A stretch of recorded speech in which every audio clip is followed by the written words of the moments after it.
PseudoPod is extruded into this universe from a dimension of purest fear. It's beautiful in its own alien way, but what's to come will unsettle you.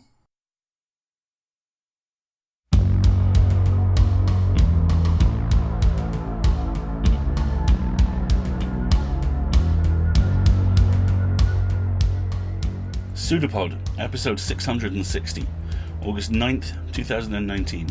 This week's story, Tiny Teeth by Sarah Hans. Lead me to a lonely place, dressed for opening time.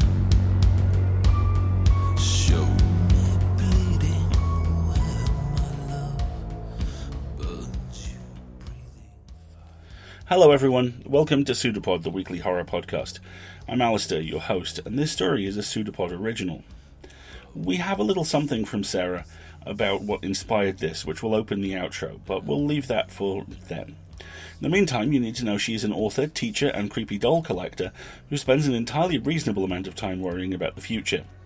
To read more of her darkly fantastic stories, you can purchase her collection Dead Girls Don't Love on Amazon or back her Patreon. The link will of course be in the show notes. She can be found tweeting about writing, cats, and the worrying future on Twitter as Steampunk Panda. Your reader this week is Iba Amankas. Iba is an award-winning writer-director based in Los Angeles, available for audio or cinematic projects across the board. She still hasn't found time to build a website and encourages listeners to shame her about it on Instagram or Twitter. Don't worry, we're always up for that kind of thing. The links will again be in the show notes. So, get ready, because we have a story for you, and we promise you, it's true.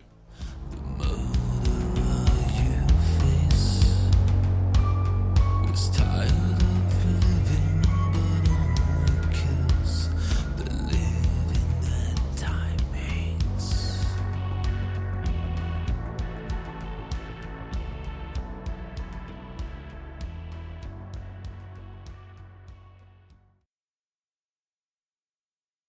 Tiny Teeth by Sarah Hans.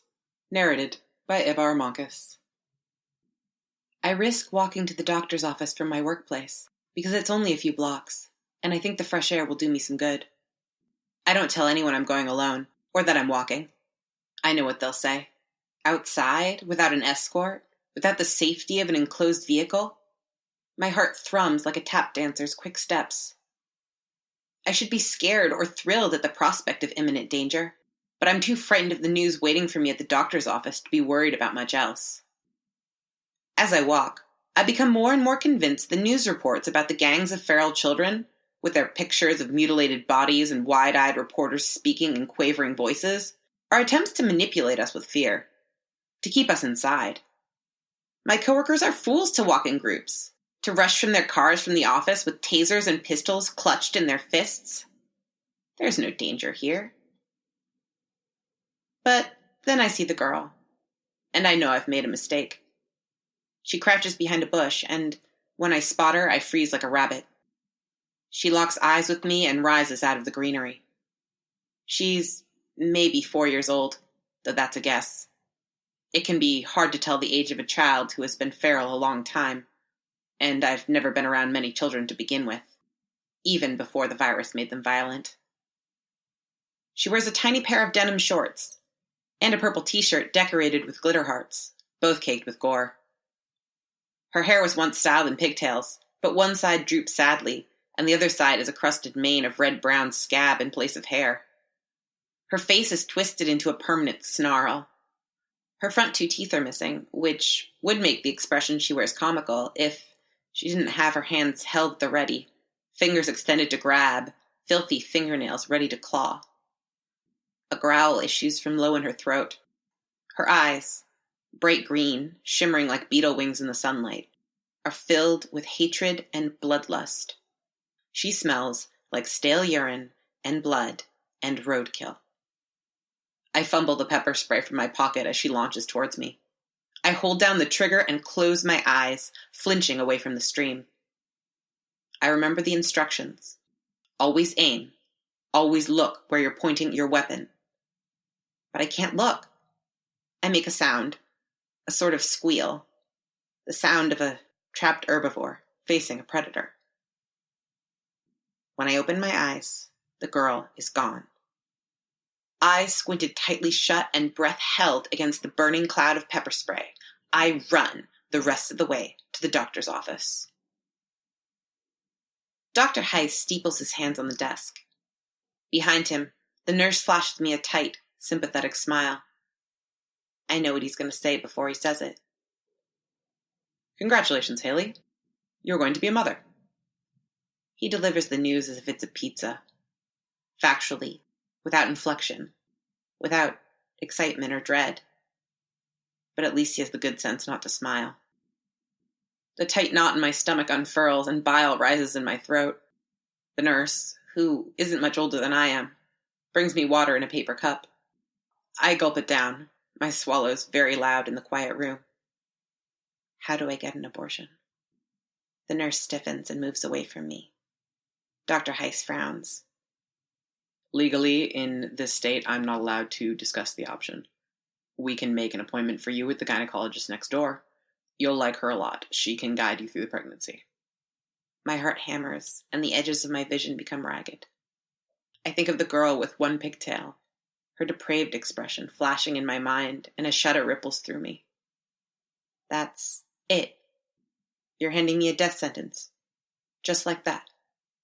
He exchanges a look with the nurse, sighs, and leans back in his chair, letting his hands go to the armrests.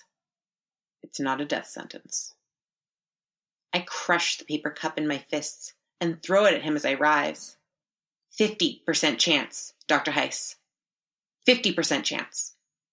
I've been your patient for 10 years, and that's the best you can offer me? Hey, he barks. Don't blame me. You're the one who couldn't keep your legs together. You knew the risks. I pace the waiting room and bite my nails down to ragged stumps. I feel like I'm going to crawl out of my own skin, so I have to move. I don't want to risk going outside alone, not with the girl maybe out there waiting for me, but the waiting room feels like a jail cell. There's a woman sitting there with her kid on a leash, and I can't stop staring at them both. The woman is gaunt, hollow-eyed, and her son, it's hard to tell a kid's gender through the muzzle, but the shirt with a cartoon backhoe is probably a good indication he's a boy. Sits on the floor trying to rip off the oven mitts taped over his hands. Going by his height, he's maybe 3 years old. He growls at me every time I pace past him. Everyone else in the waiting room sits on the far side, as far away from him as they can get, staring at their phones, pretending he isn't the most grotesquely fascinating thing in the room. My phone dings when I receive a text from Tyler. I'm here. I move to the door, and the boy snarls and lunges at me, spittle flying. He brushes me with an oven mitt before his mother yanks his leash. I make it out the door into the fresh air before I need to heave. I slide into the passenger seat of Tyler's sedan. What's going on, Hale? His eyes are intense, frantic. He's guessed why I went to the doctor. I'm pregnant. We use protection. Urine tests don't lie. Did you sleep with anyone else? I'm too numb to even be upset he's asking me that. No, of course not. I just don't understand how this could happen. No birth control is 100% safe, I hear myself saying, echoing Dr. Heiss. Abstinence is the only way to be sure. Okay, so how do we get rid of it? Seagulls whirl and shriek over the parking lot, looking for dropped tidbits. A couple approach the door of the doctor's office, and the gulls flap away. The man is pushing a stroller, the toddler strapped inside, wearing a pink dress and muzzle decorated with shiny plastic jewels, screams like a banshee. The sound makes it impossible to think. Her open mouth is pink and red, and her teeth are like white needles, snapping at the air. Her father walks robotically to the door, but her mother, for just an instant, meets my gaze through the windshield. In her eyes, I see regret and exhaustion and bone-deep sorrow. She turns and goes into the office, and the door shuts behind them, thankfully cutting off the screams. Can we just go home? I ask. Can you give me a second to process this? Tyler answers. I sigh. Abortions are illegal now. Nobody would have children if they weren't. There has to be a way. His hands grip the steering wheel hard, as if he's imagining strangling his problems away. Of course there's a way, but I can't exactly Google it. My pregnancy is on record now. If something happens to the fetus, I have to be able to document a miscarriage, or I'll face jail time. It's pretty much my worst nightmare. I want to scream at Tyler, because this is his fault. Because I want someone to blame, and if we sit here much longer, I'm going to do it. Tears sting my eyes. Can we, please, go home? We have some time to figure this out. How long do we have? I press one hand against my abdomen. It doesn't feel any different yet. How is it possible that there's a tiny monster in there, waiting to rip its way out of me? It doesn't seem real. Dr. Heiss said that they can't test for the virus until the second trimester. I'm about a month along, so we have about 2 months to figure it out. Obviously, I want this thing out of me sooner rather than later, but it doesn't have to be right this second. I do want it out right this second, but I need time to calm down, think, strategize. I can't just let him drive to the grocery store and drink a gallon of bleach. But damn, I want to. My friend Anna knows a woman. For a fee, she'll make a concoction. It's 100% safe, Anna tells me. Legally speaking, anyway. It's all natural, too. What'll it do to me? She shrugs. Nothing that fetus isn't going to do to you if you let it get any bigger. Anna goes with me. I want Tyler to see this through with me, but I know better than to ask him. He already won't look at me, his eyes sliding away from mine as if repelled by a magnet. I'm losing him. I need this thing out of me and over with as quickly as possible so we can get back on to our lives. The woman's house is on 4th Street, in the dangerous part of town, a place I don't often go. I glance anxiously at each shadow, jumping every time a bush rustles, but I take comfort from Anna's confidence. She saunters up to the front door like she's done this a lot, which she probably has. She's always been the risk taker in our friendship. I'm the boring one who stays at home and watches movies in my pajamas while Anna's out clubbing. Not for the first time, I'm thankful for her resourcefulness, her bravery, and the paths she's blazed ahead of me. The gratitude almost chokes out the fear. Almost. Down the street, under a street lamp, there's a silhouette of a small person with one pigtail and her hands held up, ready to rip and tear. She's too far away for me to hear her, but I can almost feel the thrumming of her growl in my bones. When the woman answers the door, Anna has to speak because I'm temporarily paralyzed. Hey, Dee. Dee is short, shorter even than I am, with white hair and a nose too big for her face. She narrows her roomy eyes at us, but nods understanding and opens the door, beckoning us in with a casual gesture. I glance back at the street lamp, but when I'm sure the silhouette is no longer there, I follow Anna into the house. It smells like herbs. Every herb except weed, ironically, and cat piss. There are 4 cats I can see, and I suspect there are more, hiding. My nose immediately starts to itch. I stay close on Anna's heels, my heart thundering. We go to the kitchen. Filthy dishes are piled on every surface, and crushed cockroaches cover the floor. There's a litter box next to the oven, heaped with stinking piles of cat shit. Something foul-smelling simmers on the stove. You want the usual? Dee asks, opening the refrigerator. Yep. Anna places her hand on my arm. 100. I fish the bills from my pocket and offer them.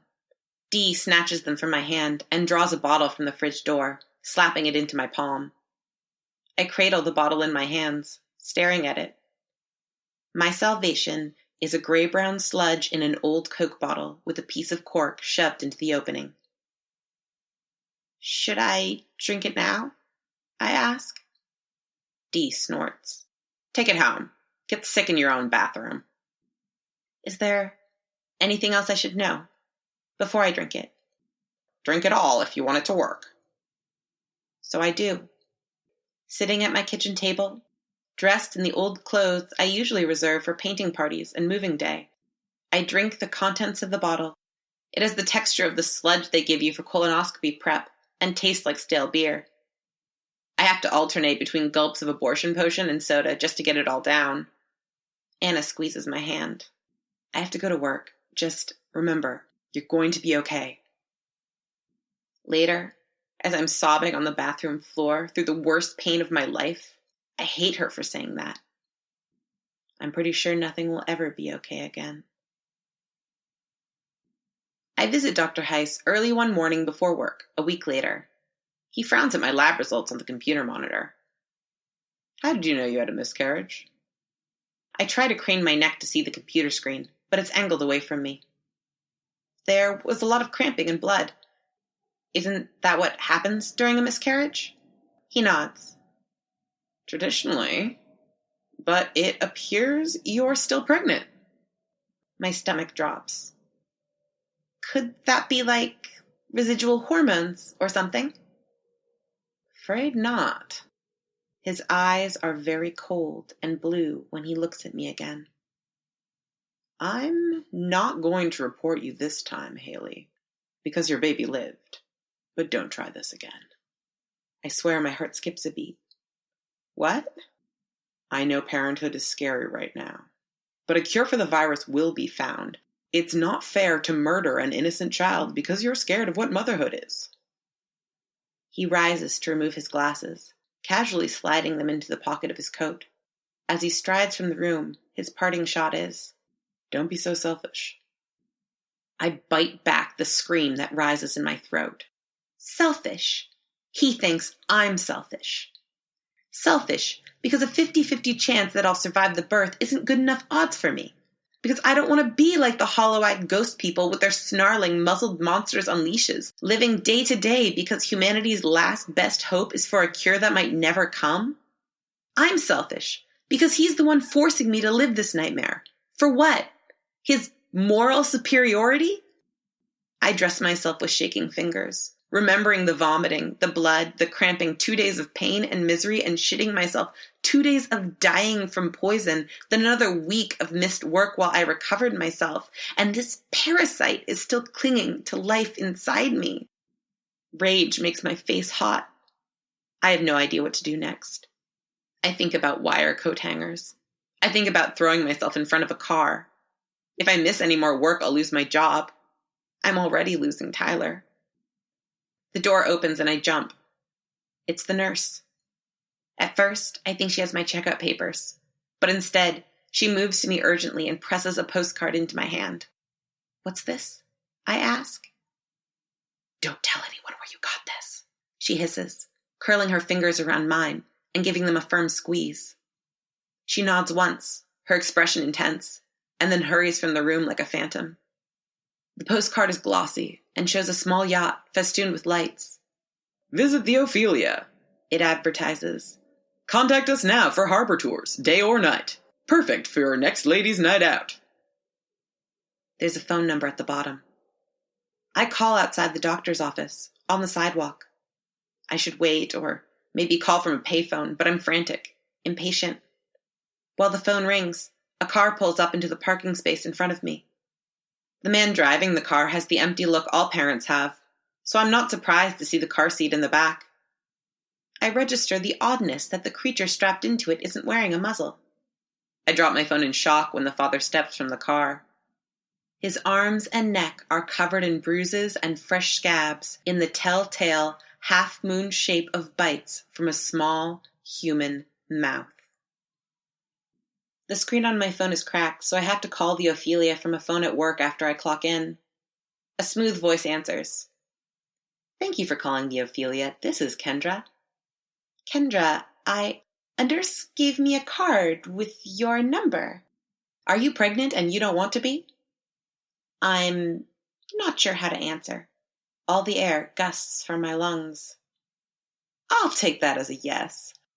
What we do is completely legal and absolutely safe. Can you come in tonight? Tonight? That's our soonest opening. Do you have doubts about whether to go through with the procedure? Reality snaps back into place. I just wasn't expecting it to be so soon. We want to help you get back to your life. How is it legal? Our doctors wait to perform the procedure until we're in international waters. Kendra sounds impatient, like she's answered these questions so many times she has the script memorized. Before I can ask anything else, she says, "You'll experience a little spotting and possibly a small amount of cramping, but it should be minimal." I suck in a deep, shaking breath. My hands go to my sore belly. How much will it cost? Whatever you can afford. It's a sliding scale, thanks to our donors. You have donors? People that want to make sure that women maintain their reproductive rights in these troubled times. A sense of relief washes over me. There are people who want to help. My shift lasted till 8, so we set the appointment for 9 o'clock in the evening. I spend the rest of the day in an excited, terrified haze, getting little work done. When I get home in the evening, I tell Tyler the good news. He scowls. I might be cramping again, so someone should probably drive me, I say. Anna will be at work, so I'd appreciate it if you could do it. He won't look at me as he shakes his head. I can't do that, Hale. That'll make me an accessory to murder. What? I reel back from him. Ty, I need you right now. He still won't meet my eyes as he fidgets with the cords on his hoodie. It's illegal. We could be prosecuted. I told you, they do the procedure in international waters. It's completely legal, and besides, what's the alternative? Do you want me to die? It's not for sure that you die. I take 2 more steps back from him, my pulse thundering in my own ears. I thought you wanted me to get rid of it. Do you want me to carry it to term? He shrugs, pouting. I used to think that pout was cute, but right now it's making me hate him in a way that I've never hated anyone. I don't know. Maybe. I've been thinking about it a lot this week. I wish you'd just let me help you make the decision. It's our baby, Hale. It's not a baby. It's a monster. It's a little bit of you and a little bit of me. And a whole lot of virus. And you just want to kill it. It's going to chew its way out of me in the 3rd trimester, Ty. They have medication for that now. Tranquilizers and stuff. And what then? Say I do survive. Now we have a monster child. I'm shouting, images of the girl with one pigtail swimming in my vision. She's strapped into a car seat behind me as I drive around town, running errands, hollow-eyed and miserable, a slave to a creature I never wanted to create. I'm so angry it's amazing my head hasn't popped off of my body. Only until they find a cure. Tyler gives me the biggest, saddest puppy dog eyes, but it only sends a spike of fury through me. Oh my God, you're delusional. I'm so loud, the neighbors are probably going to call the cops. There isn't going to be a cure, Ty. It's been 5 years. This is it. Humanity is over, and we can live out the rest of our days together, happy, or we can live them out trying not to be eaten alive by the monsters we made. But it's our monster. We made it. It's a sin to kill it. You don't even believe in God. I grab my jacket and purse from the hallway and head for the door. I need to get out of here. Forever.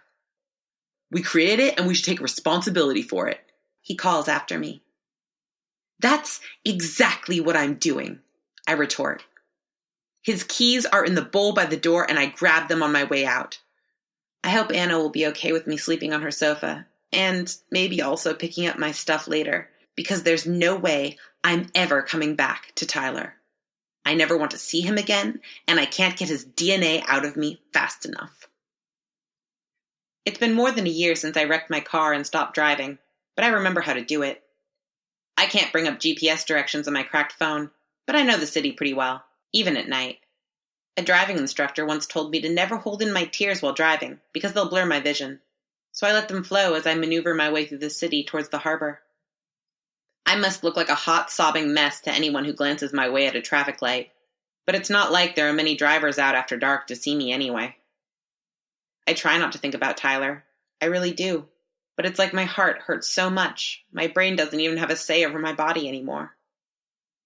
I'm not far from the harbor, just after making a U-turn in a parking lot because I'm pretty sure I turned the wrong way, when flashing red and blue lights appear behind the car. I didn't do anything illegal.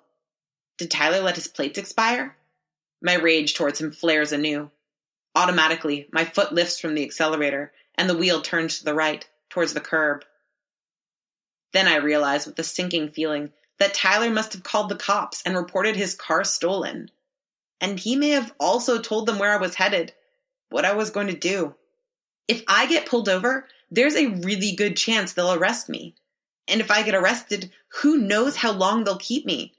I've read of women being handcuffed to hospital beds until their infected babies were born because they'd tried to end their pregnancies. It was for the safety of the unborn fetus. To these people, I'm now nothing more than a glorified incubator. Sucking in a breath, I mash the accelerator, twist the wheel to the left, and head for the freeway. Anna once ran from the cops with me in the car. She did it by getting on the freeway, driving like a lunatic, and getting off at the next exit, where she pulled into a parking lot and turned off the lights until our pursuers had passed. It was the most terrifying 20 minutes of my entire life, until I found out I was pregnant. I'm not keen to reproduce the experience, but I also don't think of anything else to do. The police sirens blare to life and my heart clenches tight in my chest. A disembodied voice shouts, "Pull over." Now, in addition to car theft and murder, I can add fleeing the police to my rap sheet.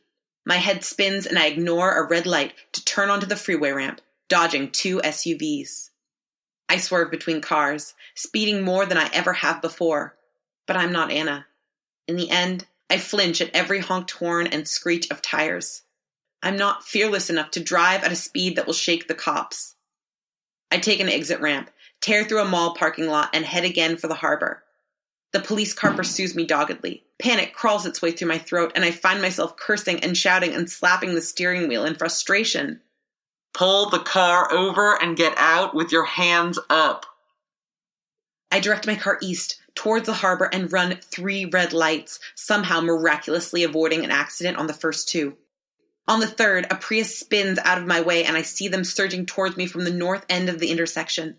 More blue and red lights, more cop cars swerving to avoid civilian vehicles, but clearly in hot pursuit of me. I scream and curse and gun it through the intersection, hurtling towards the harbor. I nearly clip the fender off a flashy red sports car, and the driver rolls down his window and shouts curses at me, his words quickly lost to the wind. Bright light illuminates the road in front of me, and I hear the steady drone of a helicopter's blades as it hovers over me. There's more shouting on a megaphone, but I can't make out the words over the revving of my engine and the rushing of my own blood. My rearview mirror is filled with flashing blue and red lights. I can see the harbor lights now, and the dark expanse of ocean water just past the docks, smooth like black glass. I've almost made it. A police cruiser pulls out in front of me and comes to a dead stop across both the eastbound lanes. I slam on the brakes, turning the wheel hard. My car slides until it's parallel to the cruiser, and when they make contact with the crunch of metal on metal, I look over to see the officer staring back at me is a woman about my age. We're only a few feet apart, separated by a pane of glass. Her driver's side window, as my passenger side window has shattered, the seat filled with glass. She points her service revolver and shouts orders at me. My car's engine is still running. Please, I beg her, tears streaming down my face. Please. Her lips curl, her nostrils flare, and then she nods, almost imperceptibly, and lowers her weapon. My foot hits the accelerator and I'm off again, skidding around her cruiser and hurtling towards the harbor.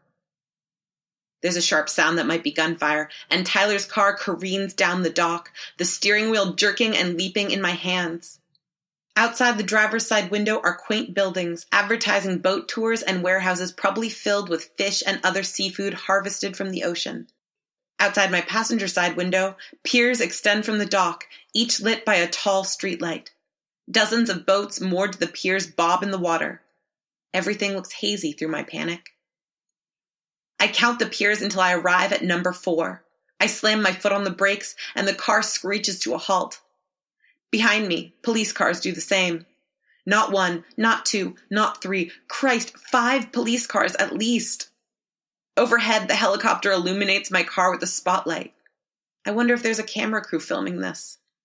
If Tyler's at home watching the news right now. What is happening? When did my life become an action movie? I want to freeze. All my instincts telling me not to move. But I have to, or I'm going to lose everything. If the police know I'm pregnant, they won't shoot at me, right? I fling open the car door and barrel out. Behind me, cops yell commands. Time slows to a crawl. To my right, on the pier, a shadowy figure motions me to a dinghy tied in the water. Shots ring out. A bullet grazes my leg with a sensation like a bee sting, and I stumble, going to the ground.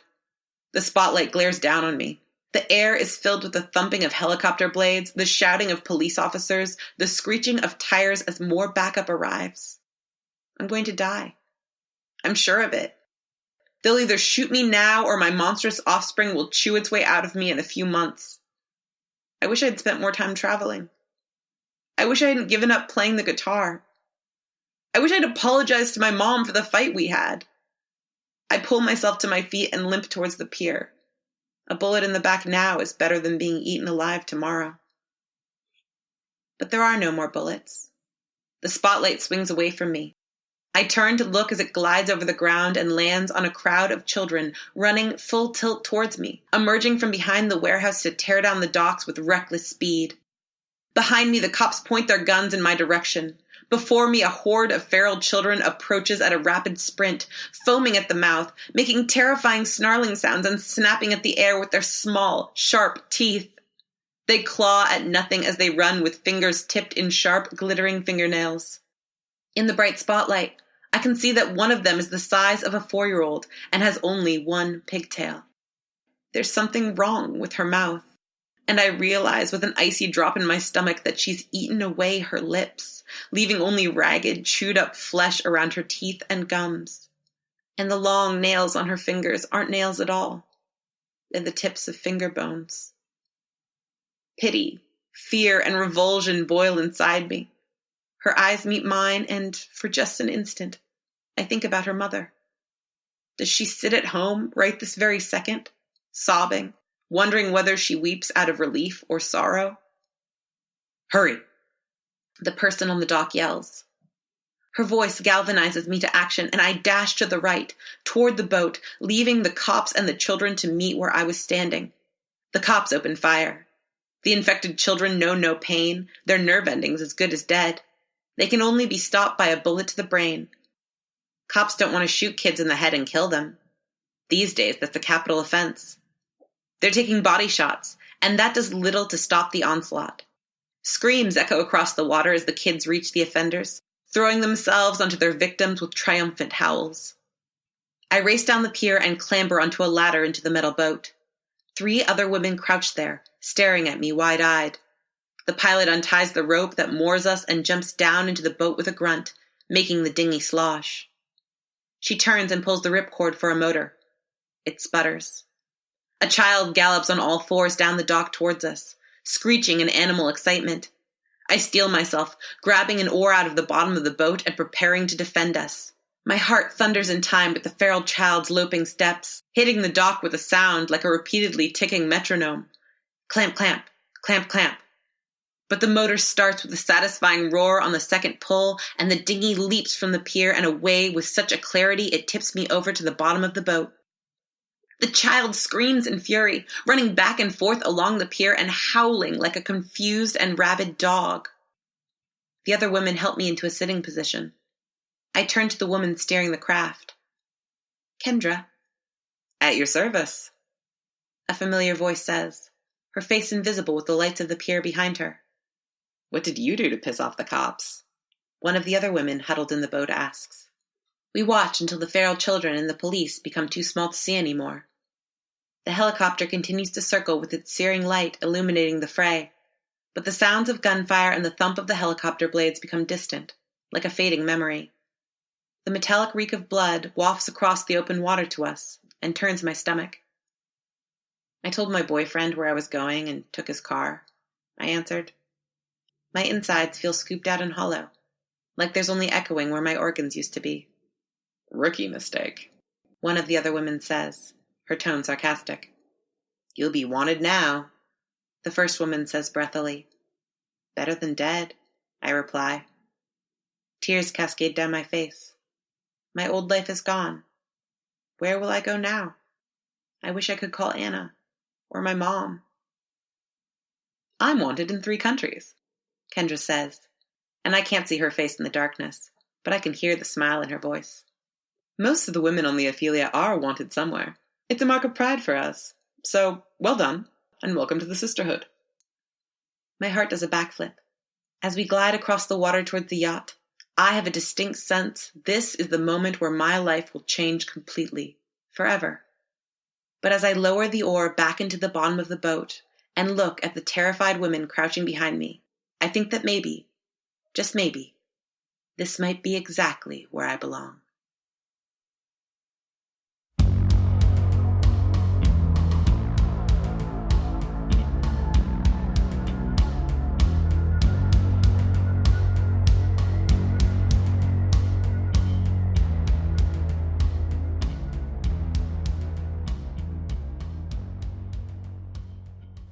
A Matryoshka doll, this one.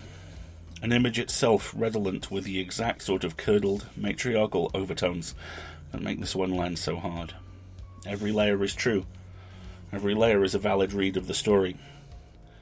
Every layer is a valid read of the horror, too, baked into this piece on the cellular level, but every layer is like glimpsing a feral child on a leash from a moving car.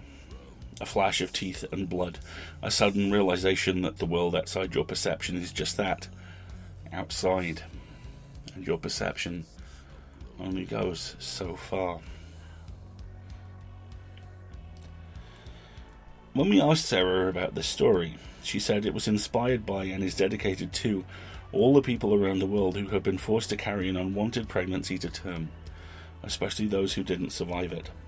And that is one of the many layers of the Matryoshka doll, isn't it? So many horrors wrapped up in one. The most palatable, of course, is the most alien. As the Pet Shop Boys once sang, it couldn't happen here. Children as feral, flexed muscles of pure life, fecund, redolent, hungry. Like zombie uprisings, it's frightening because it happens in places we recognise. The world ends down the corner shop. The pub empties out abominations into the street.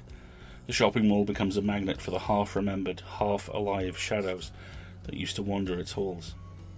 They're coming to get you, Barbara, and you know who they are. Then there's the quietly terrifying idea that a situation like this could arise and people would just deal a few more restrictions, a few more public information films than we might like, but in the end everything stays much the same. Or at least that's what we tell ourselves as society quietly noses over and begins a quiet, polite, controlled flight into terrain. Chelsea Kane and Team's Flawed but Interesting Man-Eaters does the same thing. The needle returns to the start of the song. We all sing along like before and none of us can make eye contact, so we realise that if we did, we would have to acknowledge how many people aren't there this time. Then there's the mundanity of it. The sort of thing I read as inherently English, that well-dressed, mildly snippy politeness that so many of us use rather than feeling an emotion or taking an action. The doctor who is thoroughly annoyed at the lead's terror at what is functionally a death sentence. The dead-eyed parents with their children on leashes. The offhand blame culture that we have now, here, today. The only difference is a higher body count. Or perhaps a more visible one. And then there are the 2 ideas this story orbits. The first is that women are violated and killed at the most base level imaginable, and by and large, they're blamed for it. It's never said out loud, but it never needs to be. It's her fault, capital H. It always is as far as these people are concerned. Watch how you dress. Watch what tattoos you show. Don't be offended when someone gives you some free, polite advice, or compliments you on how you look, or follows you home. Here's the full version of that Margaret Atwood quote you're probably thinking of. I was. "Why do men feel threatened by women?" I asked a male friend of mine. I love that wonderful rhetorical device. A male friend of mine. It's often used by female journalists when they want to say something particularly bitchy but don't want to be held responsible for it themselves. It also lets people know that you do have male friends, that you aren't one of those fire-breathing mythical monsters, the radical feminists who walk around with little pairs of scissors and kick men in the shins if they open doors for you. A male friend of mine also gives, let us admit it, a certain weight to the opinions expressed. So, this male friend of mine, who does, by the way, exist, conveniently entered into the following dialogue. I said, men are bigger most of the time, they can run faster, strangle better, and they have on the average a lot more money and power. They're afraid women will laugh at them, he said, undercut their worldview. Then I asked some women students in a quickie poetry seminar I was given, why do women feel threatened by men? They're afraid of being killed, they said. And in this world, they're killed by their own offspring, by the act of reproduction, by the healthcare professionals who are supposed to look after them, and we tolerate it when we should recoil. The banality, the normality of horror. Like I say, how people just deal. That is what's at the core for me. We endure anything as long as someone else is doing the enduring, or we're told it's for the greater good. Sometimes, almost all of the time, the braver option is not to say this is fine. The braver option is to yell that the bar is burning down and that we should all do something. That's why the ending here gives me hope. It's not happy, not by any means, but it's a damn good start. Unsettling, honest, clear-eyed work. Thanks to both. We need your help. We're trying to do two things, and they're both difficult, and they're both working, but it's going slowly. And so with that in mind, we need your help. We're raising money to reach two goals at the moment. The first is to bring our pay rates in line with the 8 cents a word pro-rate qualifying limit that the SFWA will shortly roll out. The second is to begin paying our associate editors. These are our slush wranglers. These people are the first point of contact between every organisation in the industry and every author who submits to them. They're vital. They're unsung. They're unpaid. We want to do something about that. And in order to do that, we need a pretty healthy bump in our monthly donations. And that's where you come in. If you can, please consider subscribing for as little as $5 a month. That $5 is universal across both PayPal and Patreon, and it gets you access to our premium audio content bucket. And it's a pretty full bucket these days, with new stuff being added every time. If you subscribe through Patreon, you'll get a slightly higher level too. We have goodies on offer at $10 and $20, and trust me, we will never turn money down in those situations. Alternatively, we are very cognizant of the fact not everyone can afford to do this, and with that in mind, if you can't, may I please politely ask that you perhaps donate some time? Leave us a review on Apple Podcasts or on Google Play or wherever you've listened to this. Blog about an episode you've liked. Tweet a link to it. Have us on your show if you have one, or have us on your blog to be interviewed. We love doing that kind of thing. Do please get in touch. Because if you do that, we become more discoverable. And if we become more discoverable, then more people discover us. And some of those people will have more money. And then we can do the things we need to do. See? You helped. And please, if you can, do help. I leave you now with this affirmation, which is the same one I always leave you with, that PseudoPod is an Escape Artists production and is released under a Creative Commons Attribution Non-Commercial No Derivatives license. We'll be back next week, and I'm closing out with the other Margaret Atwood quote that no doubt everyone was thinking of, this time via the Handmaid's Tale TV show. Nolite te bastades carborundum, bitches. See you next week, folks. Dress flows black, velvet wind, it's dropping to its death. Your head speaks for guarantees on your dying breath. Left your tranquility for those who know you best. It's a pseudopod. It's a big foot. It's all about podcasts these days.